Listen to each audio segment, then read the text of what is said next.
अपने अपने यथा स्थान खड़े हो जाएं। देवी जी का आगमन हो रहा है, आप सभी खड़े होकर भाव से स्वागत करें। ए जी आओ सतगुरु महाराज, ए जी आओ सतगुरु महाराज, विराजो आसन में, पधारो आसन में।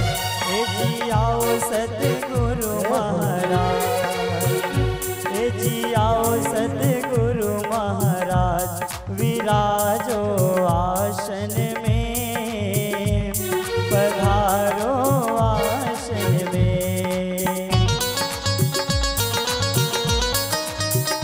जय हो।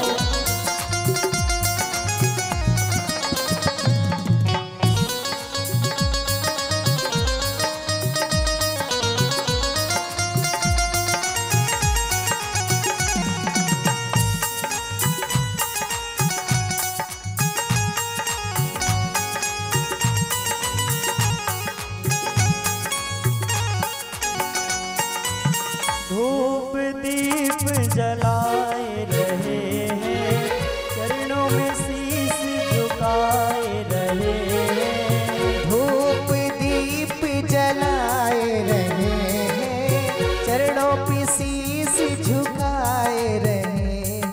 दया करो भगवान, ए जी दया करो भगवान, विराजो आसन में, पधारो आसन में।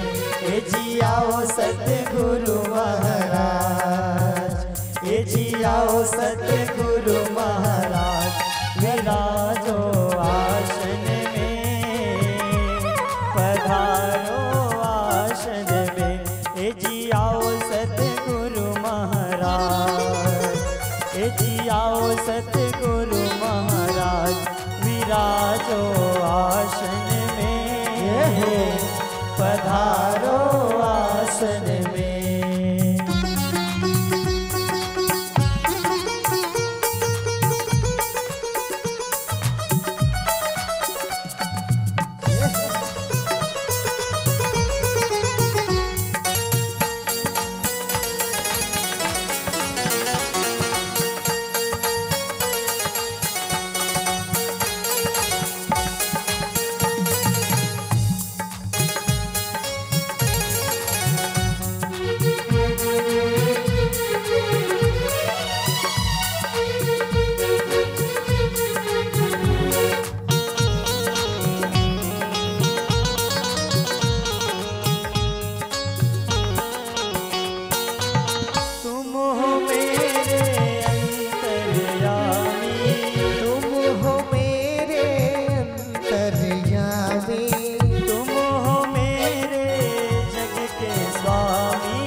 सतगुरु महाराज, ए जी आओ सतगुरु महाराज, विराजो आसन में, पधारो आसन में। श्री राधे।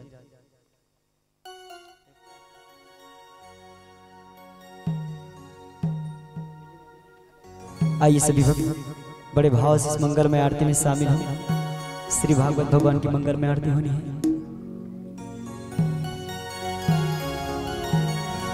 श्री भागवत भगवान की है आरती, पापियों को पाप से है तारती। श्री भागवत भगवान की है आरती, पापियों को पाप से है तारती। श्री भागवत भगवान की है आरती, पापियों को पाप से है तारती। श्री भागवत भगवान की है आरती, पापियों को पाप से है तारती। ये अमरकंठ ये मुक्त वेद निराला, नव ज्योति जगाने वाला।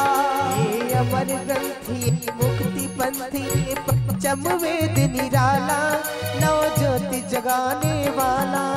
ये अमर ग्रंथ ये मुक्ति पंथ ये पंचम वेद निराला, नव ज्योति जगाने वाला। ये अमर ग्रंथि मुक्ति पंथी, पंचम वेद निराला, नव ज्योति जगाने वाला। हरि नाम यही हरि धाम यही, हरि नाम यही हरि धाम यही, हरि नाम यही हरि धाम यही, हरि नाम यही हरि धाम यही। यह जग मंगल की आरती, पापियों को पाप से है तारती। श्री भागवत भगवान की है आरती, पापियों को पाप से है तारती। श्री भागवत भगवान की है आरती, पापियों को पाप से है तारती। ये शांत गीत पावन पुनीत, पापों को मिटाने वाला, हरि दर्श कराने वाला। ये शांति गीत पावन पुनीत, पापों को मिटाने वाला, हरि दर्श कराने वाला। ये शांति गीत पावन पुनीत, पापों को मिटाने वाला, हरि दर्श कराने वाला।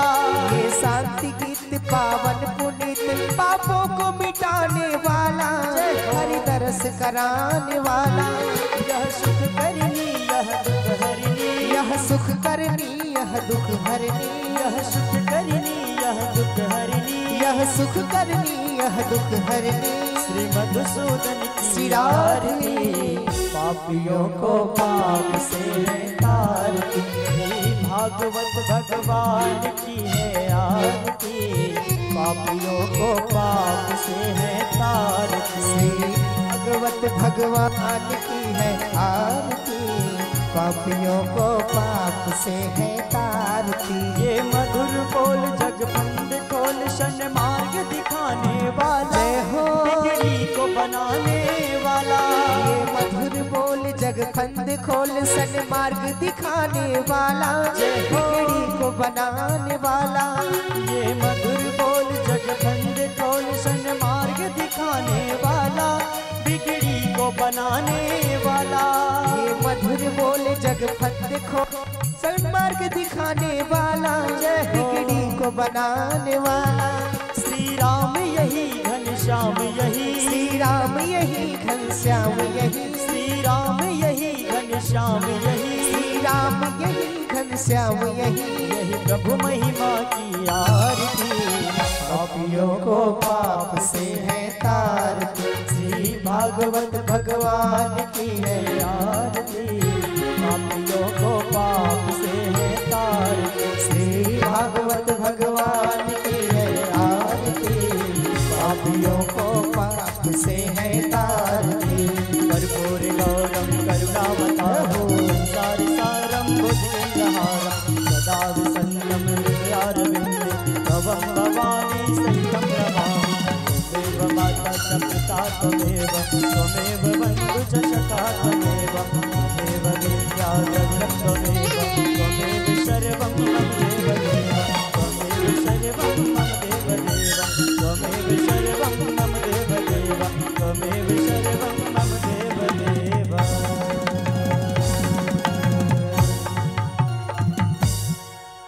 आप सभी अपने स्थान पर खड़ा कर लीजिए।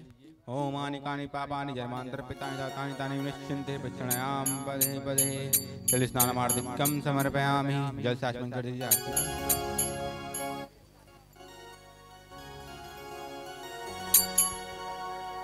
श्री राम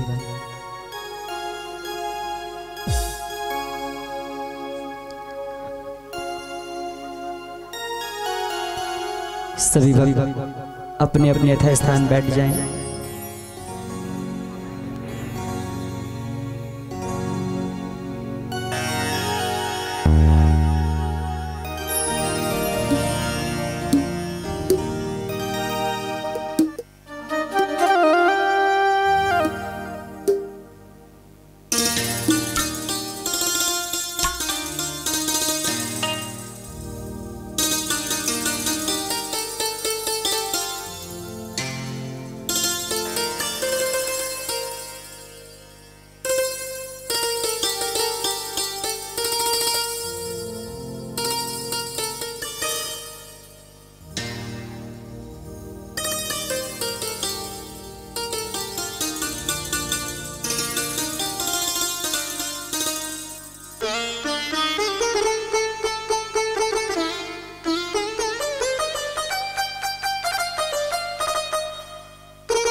राधे राधे श्री राधे।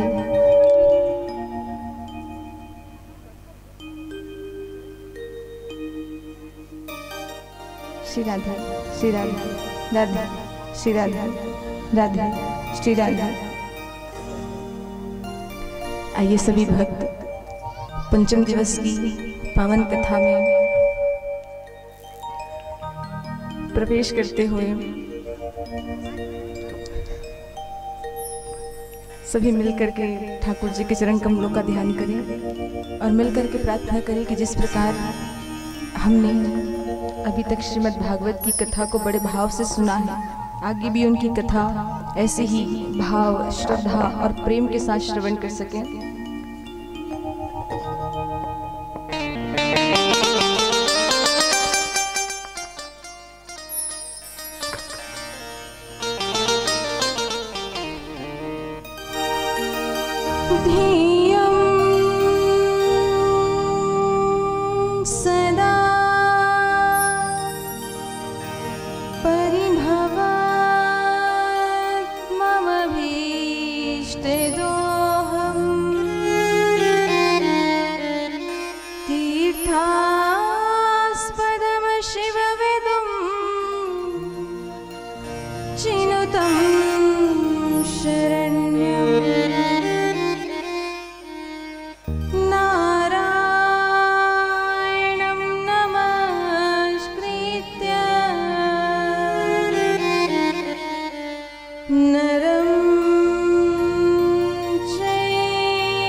सभी मिलकर के कथा में प्रवेश करें।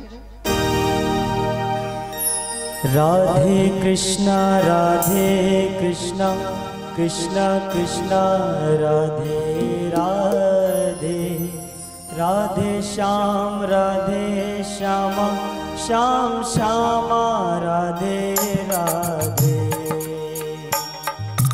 राधे कृष्णा कृष्णा कृष्णा राधे राधे, राधे श्याम श्यामा श्यामा राधे राधे। राधे कृष्णा कृष्णा कृष्णा राधे राधे, राधे श्याम श्याम राधे राधे। राधे कृष्णा कृष्णा कृष्णा राधे राधे, राधे श्याम श्याम राधे राधे। राधे कृष्णा कृष्णा कृष्णा राधे राधे, राधे श्याम श्याम राधे राधे।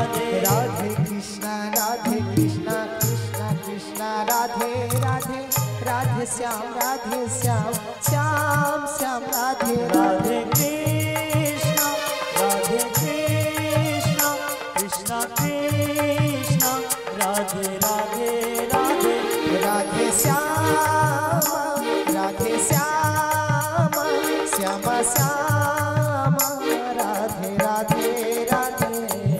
राधे कृष्णा कृष्णा कृष्णा राधे राधे, राधे श्याम श्यामा श्याम राधे राधे। राधे कृष्णा कृष्णा कृष्णा राधे राधे।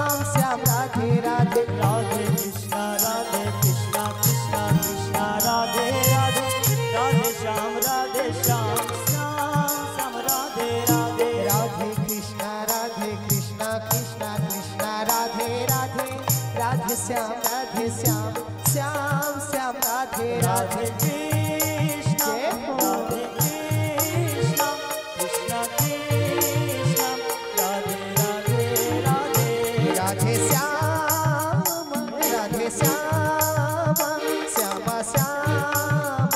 राधे राधे राधे राधे कृष्ण कृष्ण कृष्ण राधे राधे राधे श्याम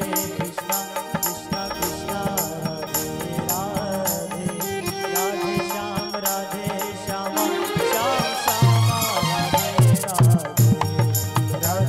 राधे राधे कृष्ण कृष्ण कृष्ण राधे राधे राधे श्याम श्यामा श्याम श्याम राधे राधे राधे कृष्ण कृष्ण कृष्ण राधे राधे राधे श्याम श्याम श्याम राधे राधे राधे कृष्ण कृष्ण कृष्ण राधे राधे राधे श्याम श्याम श्याम राधे राधे कृष्ण कृष्ण कृष्ण कृष्ण राधे राधे राधे राधे श्याम श्याम श्याम राधे राधे राधे राधे कृष्ण कृष्ण कृष्ण राधे राधे राधे श्याम श्याम श्याम राधे राधे राधे कृष्ण कृष्ण कृष्ण कृष्ण राधे राधे राधे श्याम श्याम श्याम राधे राधे श्याम श्याम राधे राधे श्याम श्याम राधे राधे श्याम श्याम राधे राधे श्याम श्याम राधे राधे। बोलिए बाके बिहारी लाल की जय। राधे राधे। कल की पावन कथा में हम सब ने श्री गजेंद्र मोक्ष की कथा, हरिश्चंद्र जी की कथा, गंगा अवतरण की कथा, प्रभु श्री रामचंद्र जी की कथा और सबसे अंत में श्री कृष्ण जन्म की कथा का हम सभी ने श्रवण किया कि किस प्रकार वसुदेव जी महाराज माता देवकी के गर्भ से जो है लल्ला जन्म लेते हैं और जन्म लेने के ठीक बाद वसुदेव जी महाराज स्वयं जा करके नंद बाबा के घर लल्ला को छोड़ आते हैं। इधर जैसे ही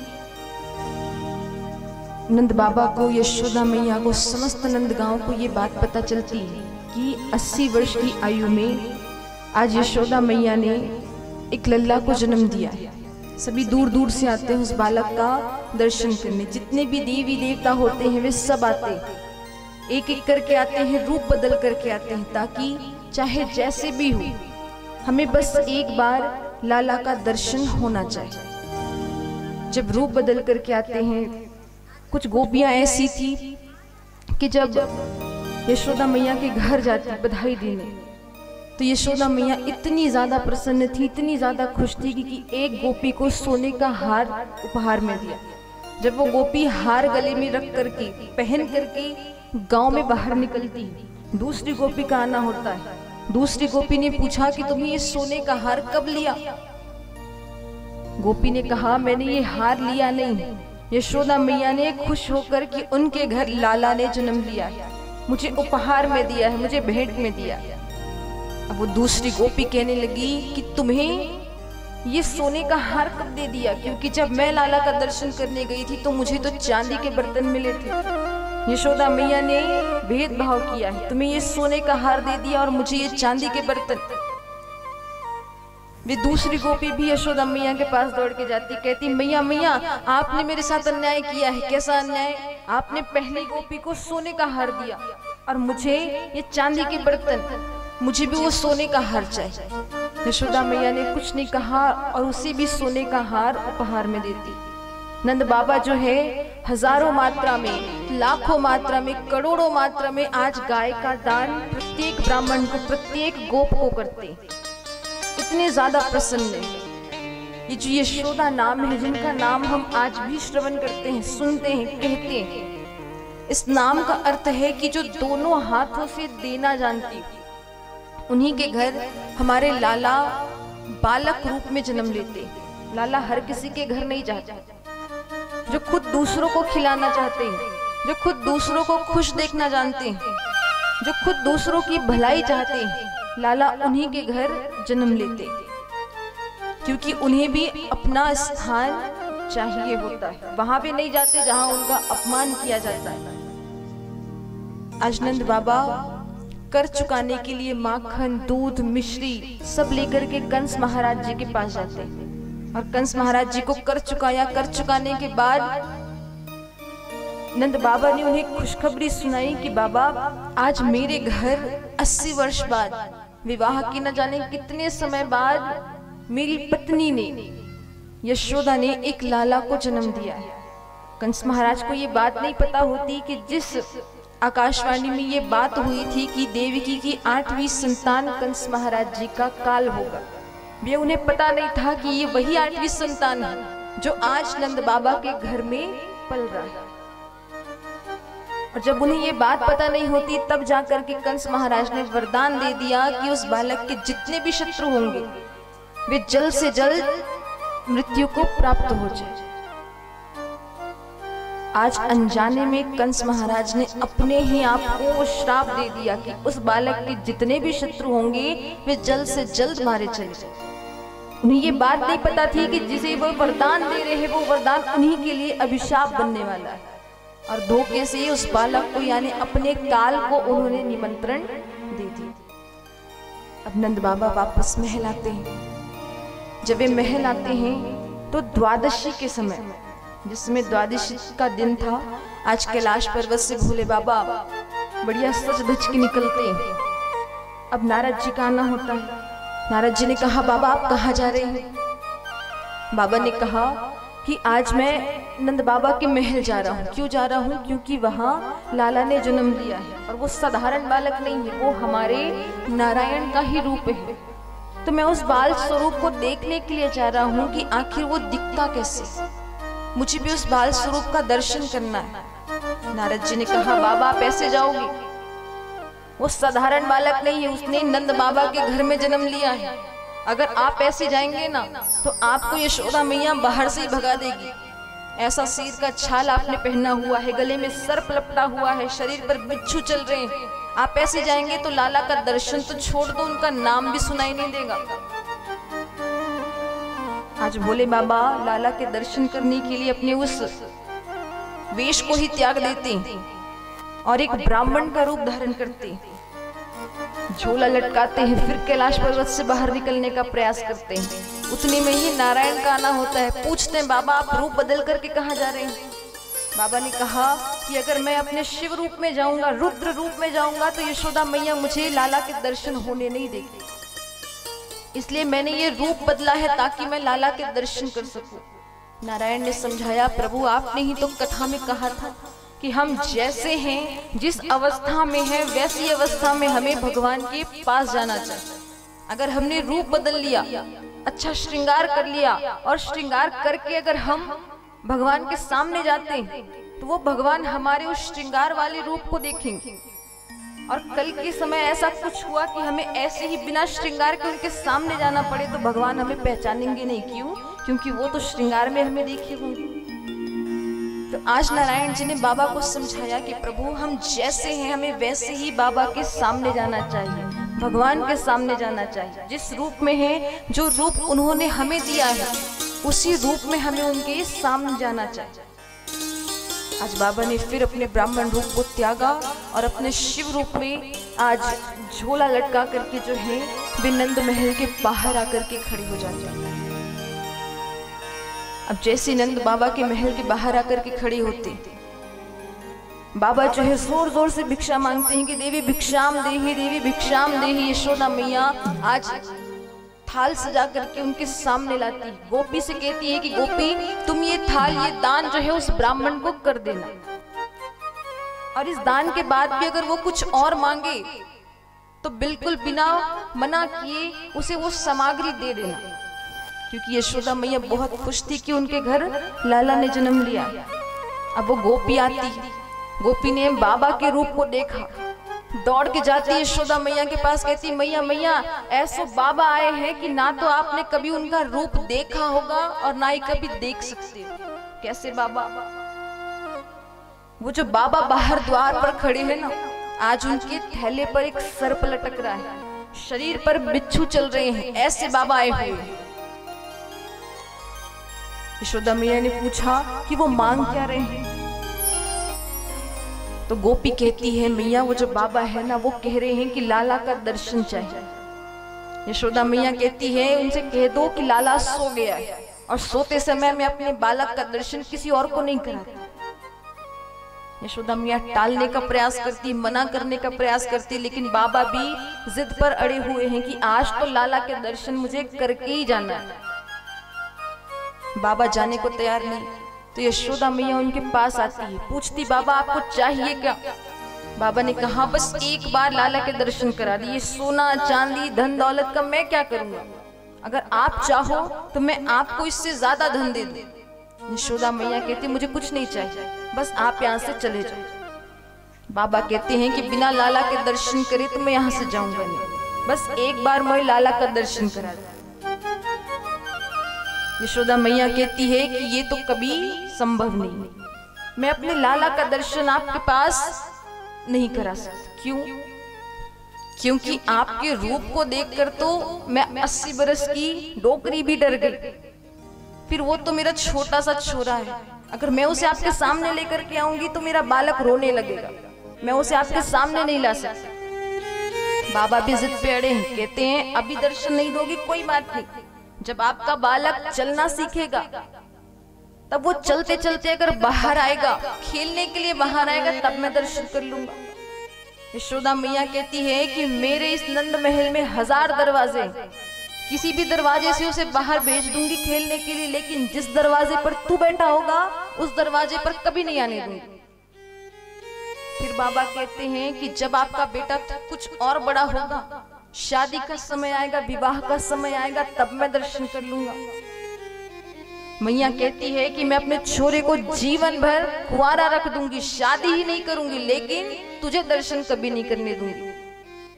आज भोले बाबा मना कर हार जाते हैं, लेकिन मैया मानती नहीं। मैया भी जिद पे अड़ी है कि मैं दर्शन करने नहीं दूंगी, इधर बाबा भी कह रहे मैं दर्शन करूंगा तभी जाऊंगा। अब मैया तो भीतर चली जाती, जैसे भीतर आती लाला के रोने की आवाज सुनती, दौड़ के उनके पास आती, उन्हें दूध पिलाती है, उन्हें खिलौना देती है, फिर भी बालक चुप नहीं होता। एक गोपी आके बताती है, मैया मैया वो जो बाबा बाहर द्वार पे खड़े हैं ना, उसने कुछ मंत्र फूंका है, मैंने देखा है, तभी से ये लाला रो रहा है। अब यशोदा मैया पूछती अब क्या किया जाए, लाला तो चुप ही नहीं हो रहा है। तो गोपी कहती एक बार लाला को बाबा के हाथ में दे दो, हो सकता है बालक चुप हो जाए। अब यशोदा मैया, जब आपके बालक छोटे होते हैं, कहीं आप उसे बाहर लेकर के जाते हो, हर रोज आपका काम होता है कि सुबह उसे नहला धुला करके साफ वस्त्र धारण करवा के आप मस्तक पर उनका काला टीका करते, गाल पर टीका करते। लेकिन आज जब यशोदा मैया अपने बालक को भोलेनाथ से मिलाने के लिए लेकर आती, पूरे शक्ल पर उसने काला टीका लगा दिया। अब शक्ल तो समझ में नहीं आ रहा है, पूरे शक्ल में बस काला काला काला काला नजर आ रहा है। अब उन्हें लेकर के आती है, अब जैसी लेकर के आती हैं, दूर से दिखाती, कहती बाबा यहीं से दर्शन कर लो, मैं आपके पास अपना लाला नहीं दे सकती। बाबा कहते हैं मुख दिखे तो ना दर्शन करूं, सारे मुख पर तो आपने तिलक कर दिया है, तो कहां से शक्ल नजर आए। लाला और ज्यादा जोर से रोने शुरू कर दिया। अब यशोदा मैया थक हार के बालक को बाबा के हाथ में दे देती। जैसे ही बाबा के हाथ में वो बालक आता है, तो इतनी जोर जोर से रो रहा था, अचानक से उसने रोना बंद कर दिया और मुस्कुराने लगता है। बाबा कहते हैं कन्हैया जितना मुस्कुराना है मुस्कुरा लो, क्योंकि मेरे जाने के बाद पूतना मौसी का आना होगा, जो तुम्हें मारने के लिए अपने स्तन में विष का पान लगा करके आएगी, वो तुम्हें विष पिलाने के लिए आएगी। लाला कहते हैं बाबा ये विष पीने का काम मेरा नहीं है, विष पीने का काम आपका है। मेरा जन्म द्वापर युग में दूध दही माखन मिश्री खाने के लिए हुआ है, विष पीना तो आपका भाग्य है, आपका काम है, वो मेरा काम नहीं है। अब भोले बाबा लाला के दर्शन करके वहां से चले जाते हैं। उनके जाते ही चतुर्दशी के दिन पूतना जी का आना होता है। आती है गोपी का रूप धारण करके। अब जैसे लाला के सामने आती है, यशोदा मैया के सामने आती है, यशोदा मैया से कहती है कि मैया मैं आपकी चचेरी बहन हूँ, आपके विवाह में नहीं आ पाई थी क्योंकि मुझे आवश्यक काम था, लेकिन जैसे मैंने सुना कि आपने लाला को जन्म दिया है, मैं उस लाला के दर्शन करने दौड़ी चली आई।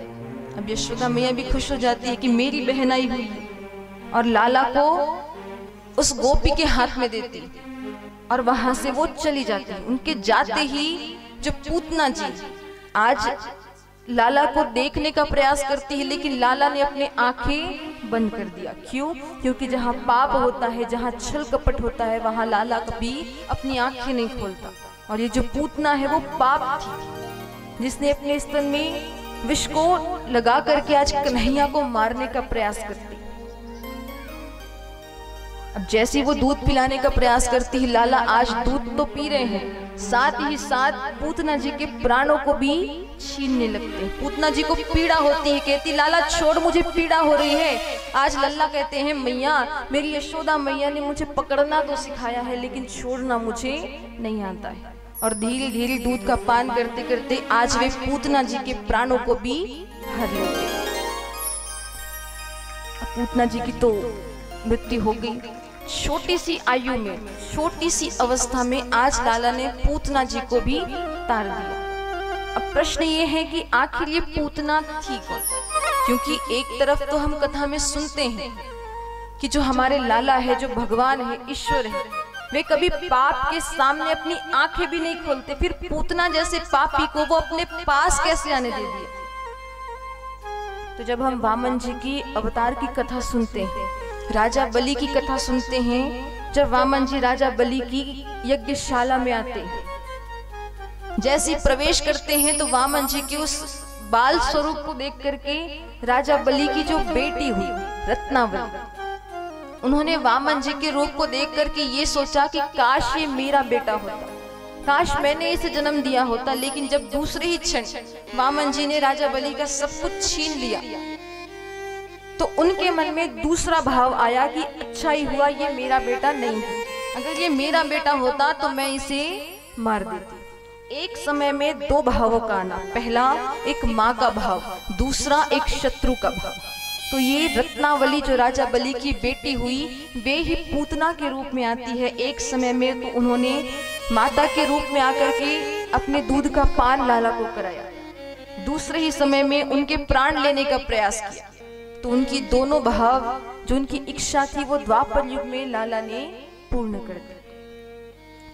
अब धीरे धीरे जब कंस महाराज जी को ये पता चलता है कि यही वो बालक है जिसके हाथों मेरी मृत्यु लिखी, एक एक करके अपने सारे असुरों को भेजते। कुछ समय पश्चात जो है, आज यशोदा मैया ने लाला के नामकरण संस्कार का एक यज्ञ रखा, पूजा पाठ रखा, सभी गांव वालों को बुलाया, समस्त नंदगांव गोकुल सभी आते। अब मैया को ये लगता है कि लाला को नजर जल्दी लग जाती है, छोटा सा बालक है, सुंदर सा है, अगर मैं इसे सबके सामने लेकर के आऊंगी तो ना जाने मेरे लल्ला को नजर कौन लगा दे। इसलिए उन्हें श्रृंगार करके, वस्त्र पहना करके घर के पीछे जो सकट होता है, सकट के भीतर टोकरी में बंद करके रख देती।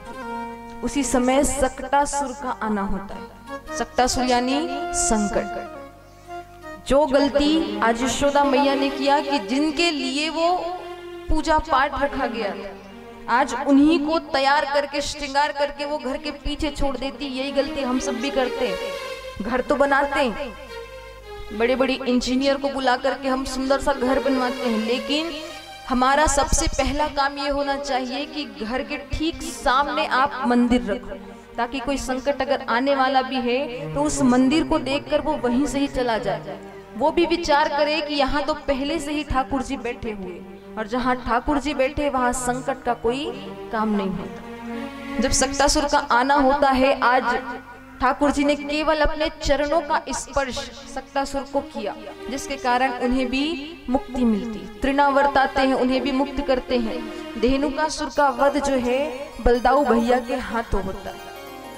इस प्रकार एक एक करके कंस महाराज अपने राक्षसों की टोली को भेजते जाते हैं और हमारे लल्ला छोटी सी आयु में समस्त असुर प्रजातियों को अपनी उस असुर योनि से मुक्त किया करते हैं। अब गर्गाचार्य जी का आना होता है नामकरण रखने के लिए, उनका नाम रखने के लिए। जब गर्गाचार्य जी आते हैं, यशोदा मैया ने कहा कि प्रभु आप बैठिए, मैं आपके लिए भोग निकाल रही हूँ, आप भोजन पहले ग्रहण करिए। तो गर्गाचार्य जी ने कहा कि देवी मैं दूसरे के हाथ से बना हुआ भोजन नहीं करता, मैं अपना भोजन स्वयं बनाता हूँ। और ऐसा कह के गर्गाचार्य जी ने सुंदर खीर का प्रसाद बनाया और खीर बना करके आज एक पात्र में सामने रखते हैं, हाथ जोड़ते हैं, कहते हैं हे नारायण भोग बन गया है, आप आइए और इस भोग को स्वीकार कीजिए। जैसे वो नारायण को पुकारते हैं, छोटा सा लल्ला घुटने के बल चलता हुआ आता है, वो खीर का प्रसाद जूठा कर देता है। गर्गाचार्य जी आंखें खोलते हैं, जोर से चिल्लाते हैं, अरे यशोदा देख तेरे लल्ला ने मेरे भोग की सारी प्रसाद झूठी कर दी। यशोदा मैया आती, लल्ला को उठाकर वापस चले जाते हैं। फिर गर्गाचार्य जी स्नान करते हैं, फिर भोग बनाते हैं, फिर कहते हैं नारायण पहली जो भोग थी उसने उस बालक ने वो झूठी कर दी, आप दोबारा आइए और ये भोग स्वीकार कीजिए। फिर वो लल्ला चले आते हैं, फिर वो खीर का प्रसाद खाने लगते हैं।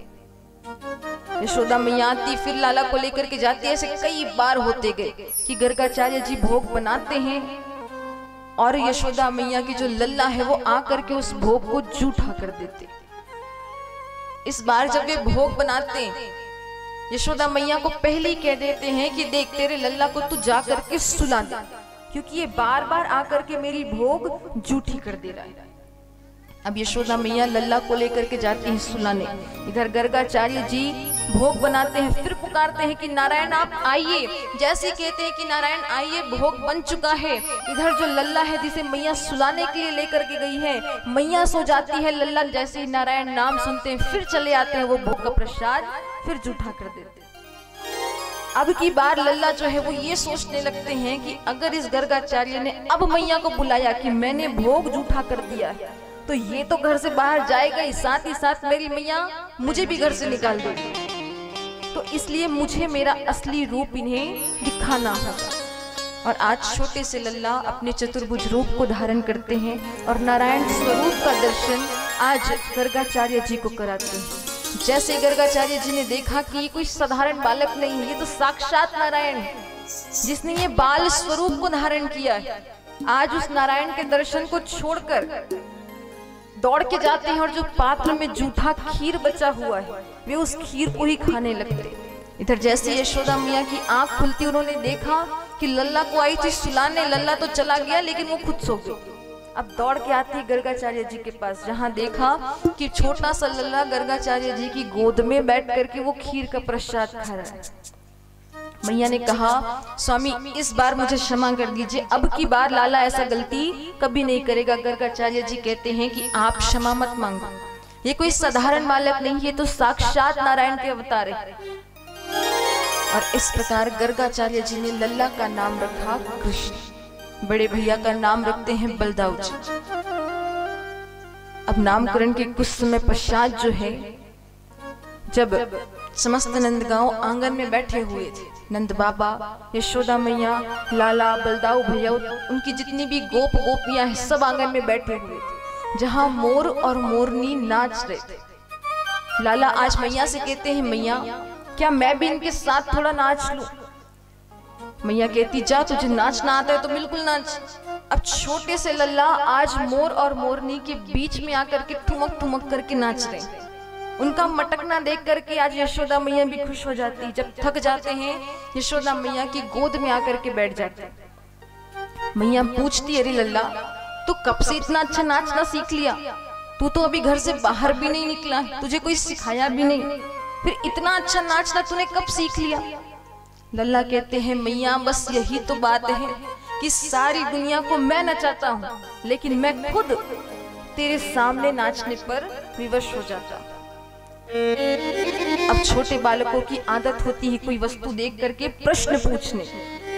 अब लल्ला ने मैया से पूछा मैया मैया ये जो दोनों नाच रहे हैं कौन है?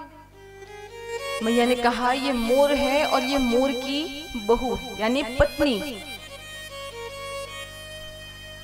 फिर लल्ला ने कहा जब ये मोर की पत्नी है तो मैं भी नाच रहा था, मेरी पत्नी कहाँ है? मैं अकेले क्यों नाचूं? जब मोर के साथ मोरनी नाच रही है तो मैं भी तो अपनी पत्नी के साथ नाचूंगा। मेरी पत्नी कहाँ है? आप उसे बुलाइए, मुझे उसके साथ नाचना है। यशोदा मैया कहती, लाला पत्नी लाने के लिए विवाह करना पड़ता है और तू अभी बहुत छोटा है, तेरी शादी अभी नहीं हो सकती। शादी करने के लिए भी बहुत लंबा समय है, जब तू बड़ा हो जाएगा तब तेरी शादी कराएंगे। लल्ला आज जिद पर अड़े हुए हैं कि नहीं नहीं मैया, मुझे तो शादी आज ही करनी। मैया ने पूछा कि क्या तूने पहले कहीं देख रखी है? कहीं अगर तूने देख रखा होगा तो मुझे बता, जरा मैं खोज कर लाऊं, तब जा करके तेरी शादी कराऊं। पता तो करना पड़ेगा कि लड़की का खानदान कैसा है, लड़की कैसी दिखती है, ठीक ठाक है कि नहीं, रंग रूप कैसा है, पहले जा करके पता करूं, तब जा करके शादी के लिए हाँ करूंगी ना। तो लल्ला से पूछती है कि क्या तूने पहले कहीं देख रखी है, उसके बारे में कुछ बता कि लड़की कैसी होनी चाहिए। तो आज छोटे से लल्ला अपनी मम्मी को, अपनी माता जी को, अपनी मैया को रिक्वायरमेंट करते हैं, लड़की के बारे में विवरण देते हैं कि लड़की कैसी होनी चाहिए। और कहते हैं क्या? गोरी गुणवारी होवी भोरी सी बेचारी, प्यारी नैन वाली बड़ी गोप की लली, मैया ढूंढ दिले लाई त्या में कहा तेरो जर, झट दुल्हा बनाए बात मान ले भले। आज छोटे से लल्ला ने अपनी मैया से कहा कि लड़की कैसी होनी चाहिए, कैसी होनी चाहिए? गोरी गुणवारी होनी चाहिए। लड़की इतनी गोरी होनी चाहिए, इतनी सुंदर होनी चाहिए कि यहाँ इस ब्रज मंडल में उसके जैसा सुंदर कोई ना हो। मैया से कह रहे, मैया अगर तू लड़की ढूंढ करके लाएगी ना, कन्या ढूंढ करके लाएगी, तो इसमें तेरा कुछ नहीं बिगड़ेगा, उल्टा तेरा फायदा ही होगा। कैसे फायदा होगा? मैया ने पूछा, शादी तेरी होनी है, बहू तेरी आएगी, फायदा इसमें मेरा क्या है? तो लल्ला कहते, मैया जब बहू घर पे आएगी ना, तू काम कर करके थक जाती है, हाथ पैर तेरे दर्द होने लगते हैं, तू पूरा काम नहीं कर पाती, लेकिन जब तेरी बहू आ जाएगी तुझे कोई काम नहीं करने देगी। अगर फिर भी तू थक जाती है तो दौड़ के आकर के तेरे पैर दबाएंगी, इसलिए मेरी शादी करवा दे। यशोदा मैया कहती, वाह, अपने लाभ के लिए मेरा लाभ और मेरा नाम जबरदस्ती जोड़ा जा रहा है। फिर मैया कहती, ऐसे कैसे शादी करा दूं? मेरे भी अरमान थे कि मैं भी बड़े धूमधाम से तेरी शादी कराऊं। तो मैया ने लल्ला से पूछा, अच्छा ये बता कि बारात में तू कितने लोगों को लेकर के जाएगा, किसको किसको लेकर के जाएगा? लल्ला कहते, मैया बस 4-5 लोग ही जाएंगे बारात में। कौन कौन?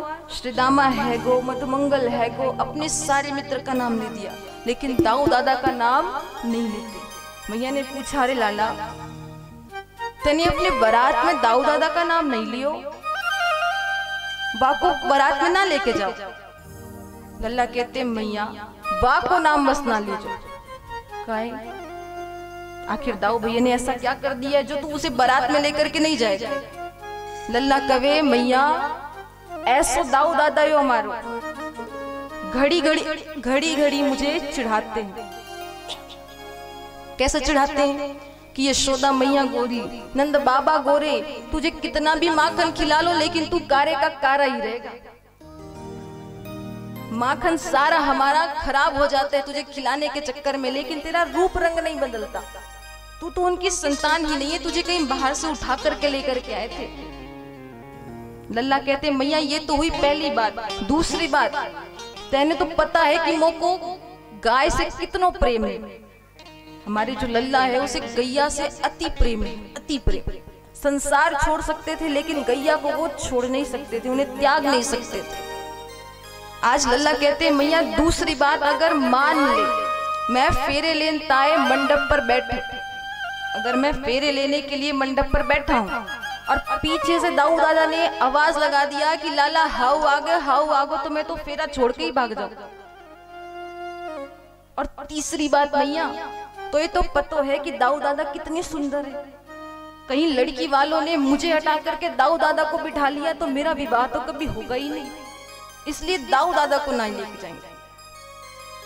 आज मैया उनकी बातें सुन करके हंसने लगे। फिर मैया ने पूछा, अच्छा ये बता कि किस लड़की को तूने पसंद किया है, कहाँ की है, पिता का नाम क्या है, दिखती कैसी है, कुछ काम धाम आता है कि नहीं आता। तो आज छोटे से बालक ने मैया से प्रार्थना किया कि मैया मुझे विवाह करना है, और किससे करना है, वो जो वृषभानु की छोरी है ना, कौन, राधा, मेरी शादी तो उससे करवा दे। तुम जैसा कहोगी ना मैया, मैं वैसा करने के लिए तैयार हूँ। आज एक छोटा सा बालक जिसे दुनियादारी की कोई खबर नहीं है, कुछ नहीं जानता, विवाह क्या होता है विवाह भी नहीं जानता, उसके बाद भी आज वो छोटा सा बालक अपनी मैया से कह रहा है क्या, राधिका गोरी से बिरज की छोरी से मैया करा दे मेरो प्यार। अब ये तो लाला की रिक्वायरमेंट हुई। मैया कहती क्या, उम्र तेरी छोटी है, नजर तेरी खोटी है, उम्र तेरी छोटी है, नजर तेरी खोटी है, कैसे करा दूं तेरो ब्याह। अच्छा, कौन कौन चाहते हैं कि सच में लाला का शादी हो जाना चाहिए? आप चाहते हैं? अच्छा, आपकी बेटी की मैं शादी कर दूं, छोटे छोटे हैं तो आपको अच्छा लगेगा? बताइए तो, करा दे सबकी शादी। अभी तो मेरा लाला 7 वर्ष का भी नहीं हुआ है, छोटा सा बालक है, आप उनकी शादी कराने पे लगे हुए। लेकिन इतना जरूर कर सकते हैं कि लाला के साथ मिलकर के मैया से प्रार्थना कर सकते हैं। तो सभी मिलकर के लाला के साथ प्रार्थना करेंगे और कहना है क्या, राधिका गोरी से बिरज की छोरी से, राधिका गोरी से बिरज की छोरी से मैया करा दे मेरो ब्याह। राधिका गोरी से मैया बिरज की छोरी से मैया करा दे मेरो ब्याह। उम्र तेरी छोटी है, नजर खोटी है, उम्र तेरी छोटी है, नजर तेरी खोटी है, कैसे करा दूं तेरो ब्याह। राधिका गोरी से बिरज की छोरी से मैया करा दे मेरो ब्याह।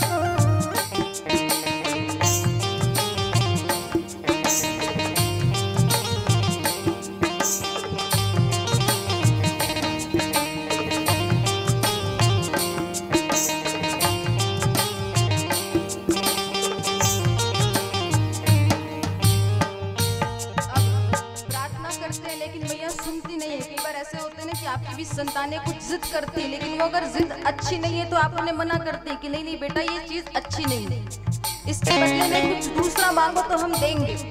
आप भी अपने बच्चों को कुछ बार ऐसी वस्तुएं नहीं देते, तो आज मैया भी कहती है कि ये वस्तु तुझे नहीं मिल सकती, अभी तेरी शादी नहीं होगी। तो आज लल्ला मैया को धमकी दे रहे हैं और कहते हैं क्या, जो नहीं ब्याह कराए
प्रार्थना कर लिया कि मैया अगर आप मेरी शादी नहीं कराओगे तो मैं आपके दरवाजे पर कभी नहीं आऊंगा, घर छोड़ करके चला जाऊंगा, और अगर शादी करवा देती तो तेरे घर में ही रहूंगा। मैया तब भी नहीं मानती। अब उसके बाद लाला जो है मैया को लालच देते हैं। पहले धमकी दी, धमकी से बात नहीं बनी तो आज लाला ने मैया को लालच दिया और मैया से कहा, चंदन की चौकी पे मैया तुझको बिठलाऊं, चंदन की चौकी पर मैया तुझको बैठाऊं, चंदन की चौकी पे मैया तुझको बिठलाऊं, चंदन की चौकी पर मैया तुझको बिठलाऊं, अपनी राधिका से मैं माँ चरण तेरे दबवाऊं, अपनी राधिका से मैं माँ चरण तेरे दबवाऊं, भोजन में बनवाऊंगा बनवाऊंगा छप्पन प्रकार की राधिका गोरी से बिरज की चोरी से मैया मैया करा दे मेरे राधिका गोरी से मैया बिरज की छोरी से मैया कैसे करा दूं तेरू प्यार।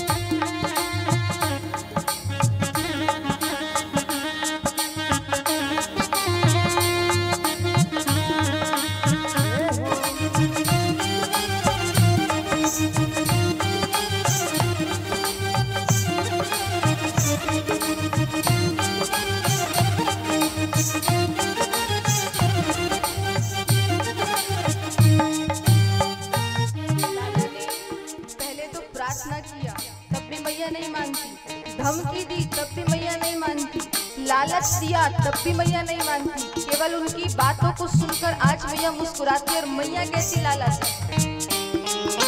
सुन बातें लाला की मैया बैठी मुस्काए, सुन बातें मैया की लाला बैठी मुस्काए, सुन बातें लाला की मैया बैठी मुस्काए, सुन बातें लाला की मैया बैठी मुस्काए, लेके बलैया मैया हृदय से अपने लगाए, लेके बलैया मैया हृदय से अपने लगाए, लेके बलैया मैया हृदय से अपने लगाए, लेके बलैया मैया हृदय से अपने लगाए, नजर कहीं लग जाए ना जाए ना मेरे लाल को राधिका गोरी से मैया बिरज की चोरी से मैया मैया करा दे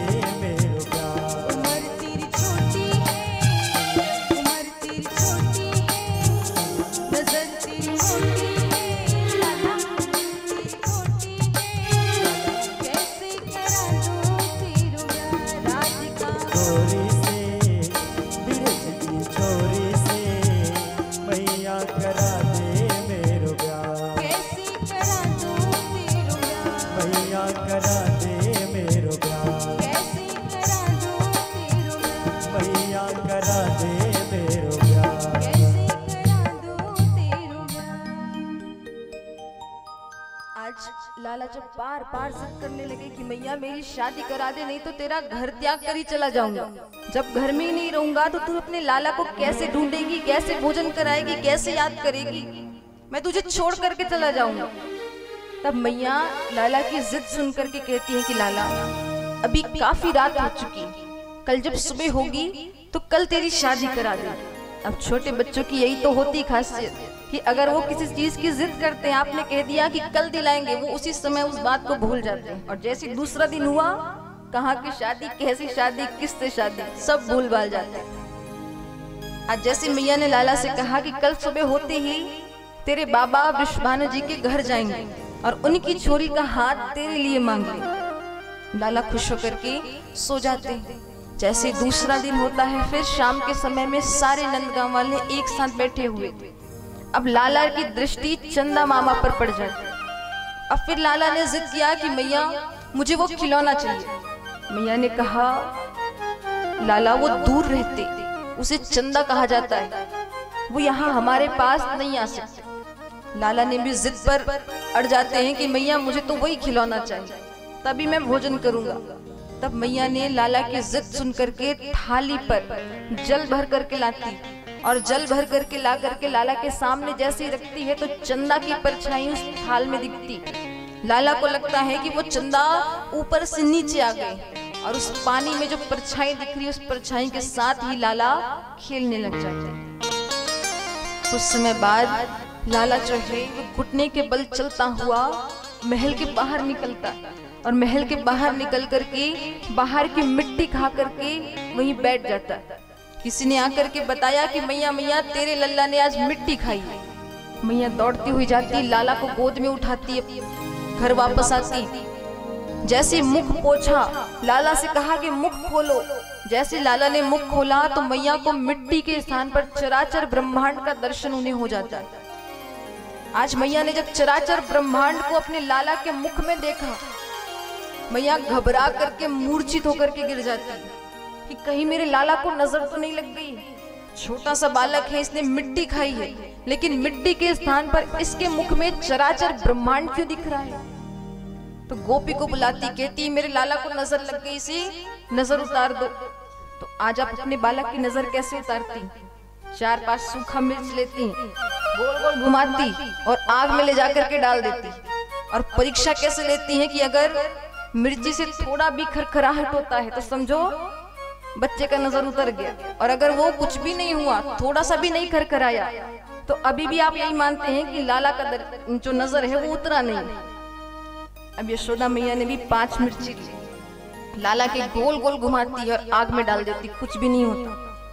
फिर दूसरी गोपी ने कहा कि लाला को कुछ ज्यादा नजर लग गया है, 10 मिर्ची लेकर के आती, फिर गोल गोल घुमाती, नजर उतारती है, फिर आग में डालती, तब भी कुछ नहीं होता। फिर किसी ने कहा कि ये बड़ा वाला नजर है, इतनी 5-4 मिर्ची से नहीं उतरेगा।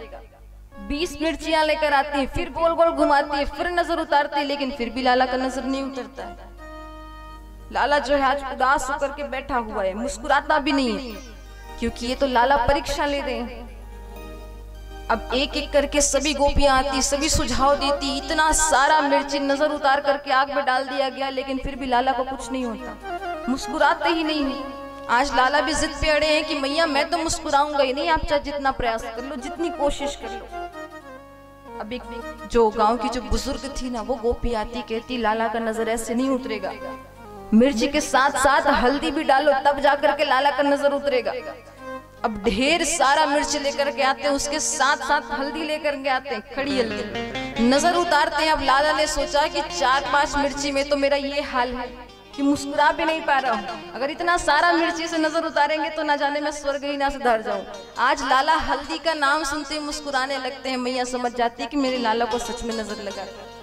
तो ये लाला की बाल्यावस्था से ही लीला, जब मैया उनके मुख में चराचर ब्रह्मांड देखती है, डर जाती है, बेहोश हो जाती है, मूर्छित हो जाती है, तो लाला अपनी लीला समाप्त करते हैं। और लीला समाप्त करने के बाद वापस अपने बाल स्वरूप में आते हैं। उनके मुख पर सारी मिट्टी का दर्शन मैया ने किया। कुछ देर बाद लाला के कुछ मित्र उनसे मिलने के लिए आते हैं। अब सारे मित्र तो बढ़िया अच्छे स्वस्थ सुंदर दिखाई दे रहे थे, लेकिन उनका जो एक मित्र है मधुमंगल, वो अत्यंत निर्धन था, कमजोर था, अस्वस्थ था।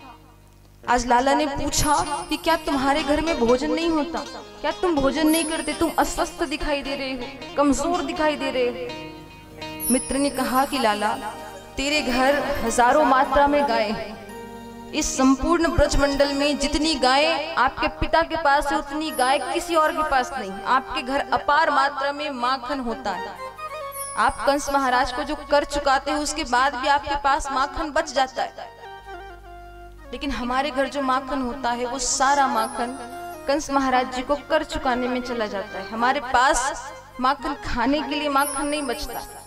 तो आज लाला ने सोचा कि अब मैं माखन की चोरी करूंगा। और चोरी भी कैसे कि घर में नहीं, घर के बाहर। हम सब उन्हें माखन चोर के नाम से जानते हैं क्योंकि उन्होंने माखन की चोरी की। लेकिन क्या सच में उन्होंने सिर्फ माखन को चुराया है? आप सभी कहते हैं ना कि हमारे लल्ला माखन चोर है, तो क्या सच में उन्होंने केवल माखन को चुराया है? नहीं, वो जिसके घर भी चोरी करने के लिए जाते थे माखन के सहारे, माखन तो वो खाया करते, चुराया करते, लेकिन माखन के सहारे आज लाला जो है उनके घर की दुख, दरिद्रता, बीमारी, संकट सबको उस माखन के जरिए चुराया करते थे। इसलिए वो दूसरों के घर में माखन चोरी करने का उन्होंने निर्णय लिया। अब अपने सारे मित्रों से कहने लगे कि आज से हम माखन चोरी करना शुरू कर देंगे। अब सारे मित्र कहते लाला ये काम हमसे नहीं होगा। क्यों?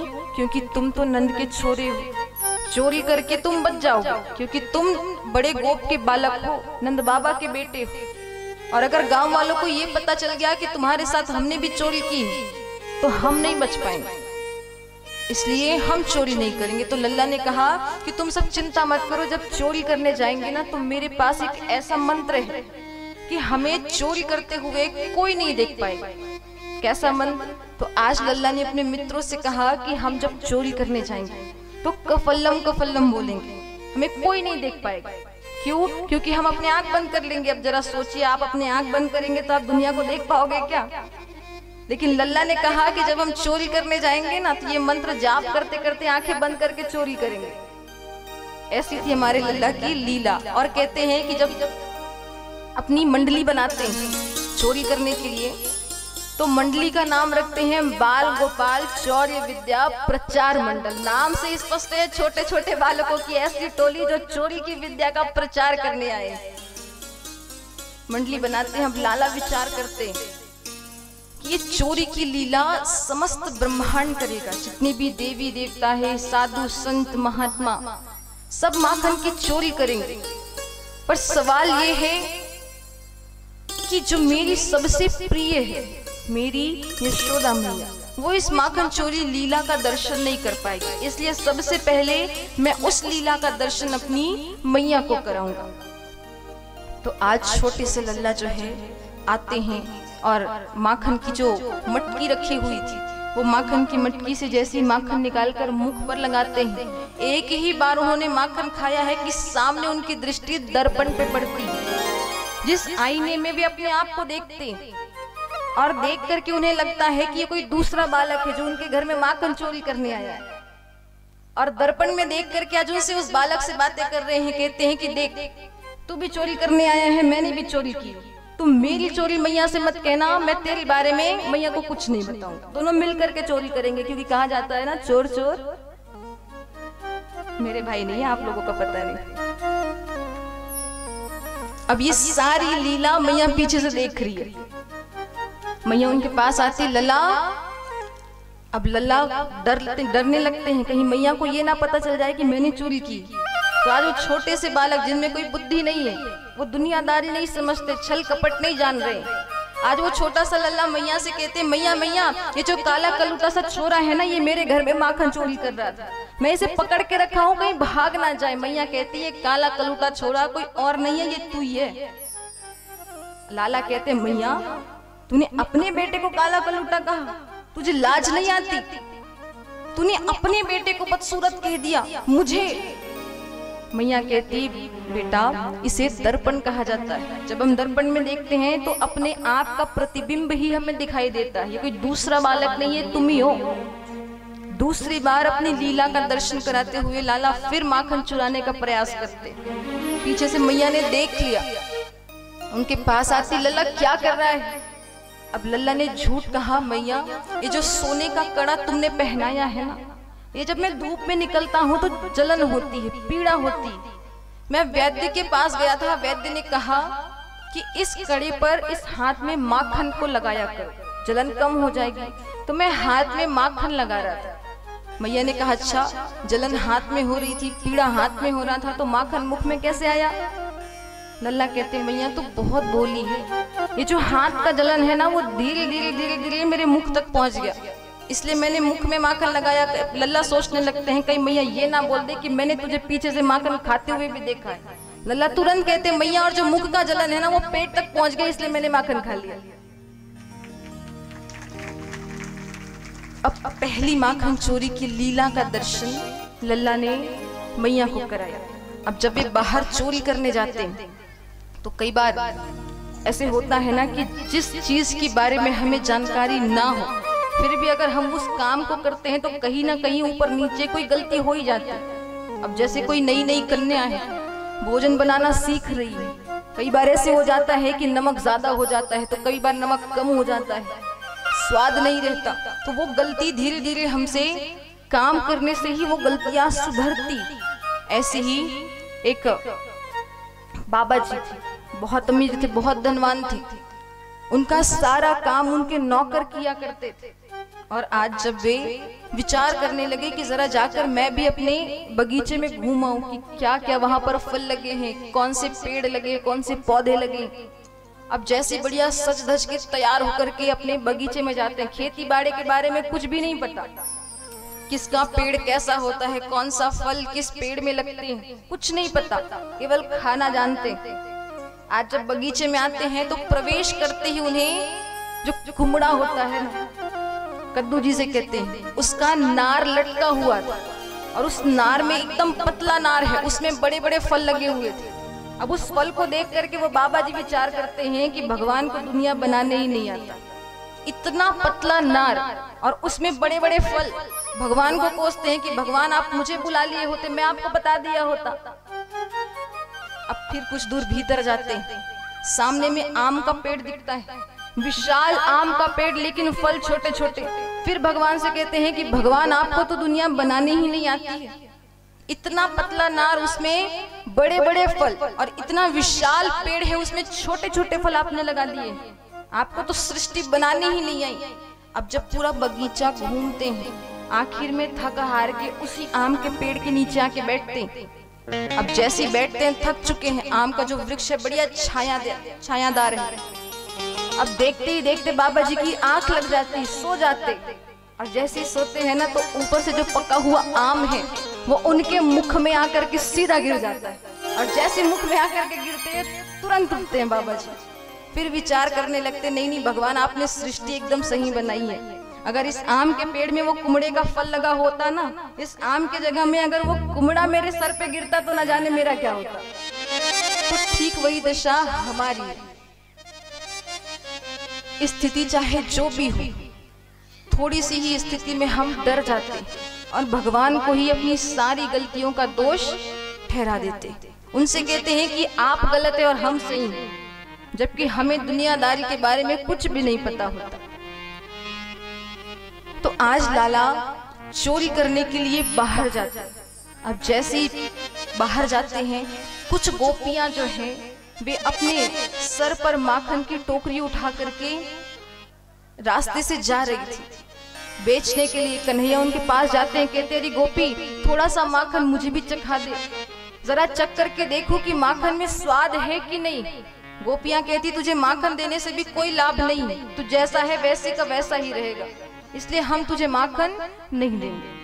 अब लाला को क्रोध आ जाता है, जब क्रोध आता है पत्थर लेते हैं और पत्थर लेकर के वे सारी मटकियां फोड़ दिया करते। अब सभी गोपियां मैया से पहली बार शिकायत करने आते हैं कि मैया कि आप अपने लल्ला का श्रृंगार करना नहीं भूलती, इतना सुंदर उसे सजा धजा कर आप बाहर निकालती, लेकिन तेरे लल्ला आज शैतानी करना उसने शुरू कर दिया है, हमारी सारी मटकियां उसने फोड़ दी, अब इसके बदले में हमें धन कौन देगा। हम तो ये माखन बेचने के लिए बाहर जा रहे थे और तेरे लल्ला ने हमारा सारा माखन खराब कर दिया, अब हम क्या बेचेंगे, हमें पैसे कहां से मिलेंगे। तो यशोदा मैया कहती मेरे लल्ला ऐसा कर ही नहीं सकता। तो आज सभी गोपियां मिल करके शिकायत करने जाती और मैया से कहती क्या,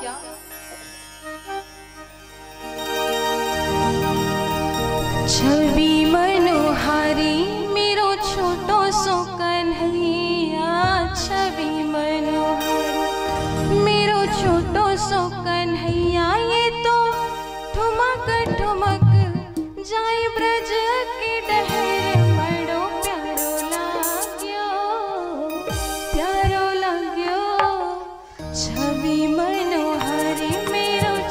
सो कन्हैया छवि मनोहारी मेरो छोटो सो कन्हैया।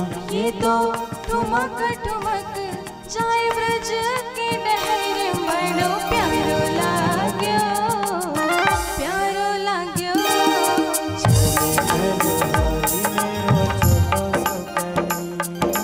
छवि मनोहारी मेरो छोटो सो कन्हैया।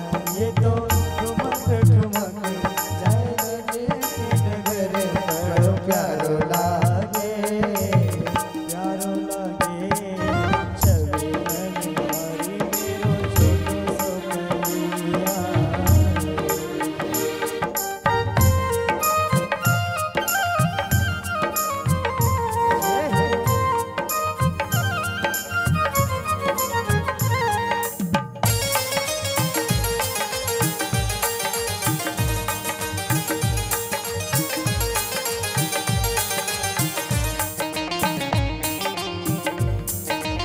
बोलिए बाके बिहारी लाल की जय हो।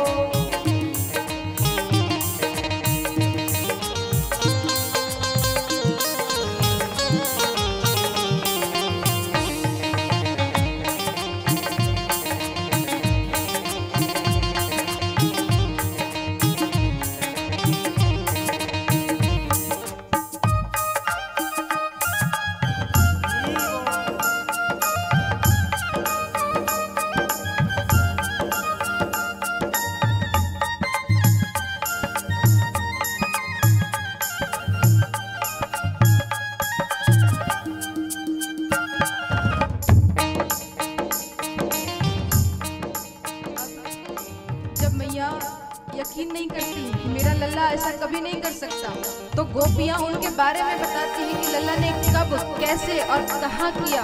तो गोपियाँ कहती हैं, पहली बार जब निकले जो घर से सामनियों की नगरिया। जब निकले जो घर से सामरों की डगरिया। रसतारों की माखन से खेले और बजावे मुरलिया। रसतारों के फोड़े हैं मटकी और बजावे मुरलिया।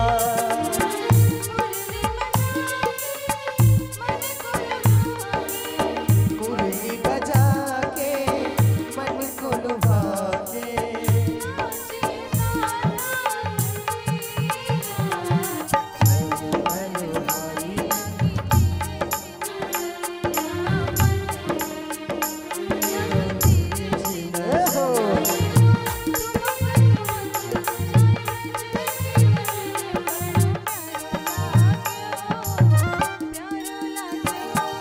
छवि मनोहारी मेरो छोटो सो कन्हैया। छवि मनोहारी मेरो छोटो सो कन्हैया। इस प्रकार जब गोपियाँ शिकायत करने जाती हैं तो मैया उनकी बात पर भरोसा नहीं करती, कहती हैं कि मेरा लाला कभी चोरी नहीं कर सकता। अब गोपियाँ तो वहाँ से चली जाती हैं, कहती हैं कि मैया अब की बार जब आएंगे तो सबूत साथ लेकर के आएंगे, बिना सबूत के आपके सामने नहीं आएंगे। क्यों? क्योंकि आप हमारी बातों पर यकीन नहीं करते। दूसरा दिन जब होता है तो लल्ला आज मैया से कहने लगते हैं कि मैया आज मुझे बहुत ज्यादा भूख लगी, तो एक काम कर अपने हाथ से मुझे भोजन करा दे। आज मैया भी खुश हो जाती है कि मेरा लल्ला कह रहा है कि मैं अपने हाथ से उसे भोजन कराऊं। मैया थाल लेकर के आती है, एक ही कौर जैसे ही लाला को खिलाती है, एक रोटी जैसे लाला को खिलाती है, अचानक उन्हें याद आता है कि रसोई घर में चूल्हे पर दूध उबालने के लिए रखा हुआ है। मैया दौड़ करके जाती है, लल्ला को नीचे उतार देती है। अब जैसे लल्ला को नीचे पटकती है, लाला को क्रोध आने लगता है। लाला सोचने लगते हैं कि आज मेरी मैया के लिए मुझसे ज्यादा वो दूध जरूरी हो गया है कि मुझे भोजन कराते हुए आधा अधूरा छोड़ करके वो रसोई घर चली गई। क्रोध आता है और क्रोध में आकर के मैया जो है वहां से अगर चली जाती है तो लाला ने सारे घर के बर्तन इधर उधर फेंक दिए, सारा जो मटके में माखन भरा हुआ था वो माखन भी फेंक दिया और उसे फेंक करके वहां से दूसरे के घर में चले जाते। जब गोपियां शिकायत करने मैया के पास आती तो मैया ने उससे कहा कि अगर मैं मान भी लूं कि मेरा लल्ला चोरी करना सीख गया है तो तुम सब एक काम करो, अपने सारे माखन अपने मायके भिजवा दो। गोपियां कहती मैया ये भी करके हमने देख लिया, सारा माखन हम अपने मायके भिजवा चुके हैं, उसके बाद भी अगर लल्ला चोरी करने के लिए आता है उसे माखन नहीं मिलता है, और जब माखन नहीं मिलता है तो घर के सारे बर्तन सब फेंक देते हैं, मटका फोड़ देते हैं, माखन भी अगर थोड़ा बहुत घर में है तो वो भी बिखार देते हैं, और हमारे जो बालक सोए हुए उस सोए हुए बालक को भी वे चिमटी काट कर उठा करके वहां से भाग जाते हैं। इतना शैतानी करता है, अब हम और क्या करें। अब लल्ला ने देख लिया कि जितनी भी गोपियां मेरे घर मेरा शिकायत करने आई, एक एक करके लल्ला सबके घर में माखन चोरी करने के लिए जाते। पहली बार जब एक गोपी के घर में चोरी करने के लिए जाते, सारे गोप ग्वाल वानर सेना उनके साथ में जाते, इधर उधर ढूंढने लगते हैं, माखन जमीन पर नहीं। अचानक एक मित्र ने बताया कि लाला माखन ऊपर छीके पर लगा हुआ है।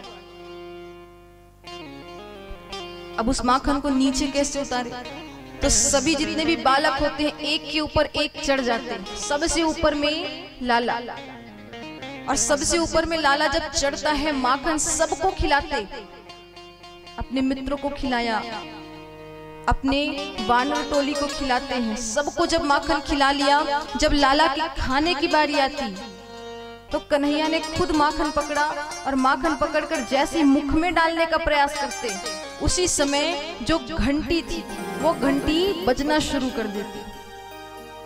अब जैसे घंटी बज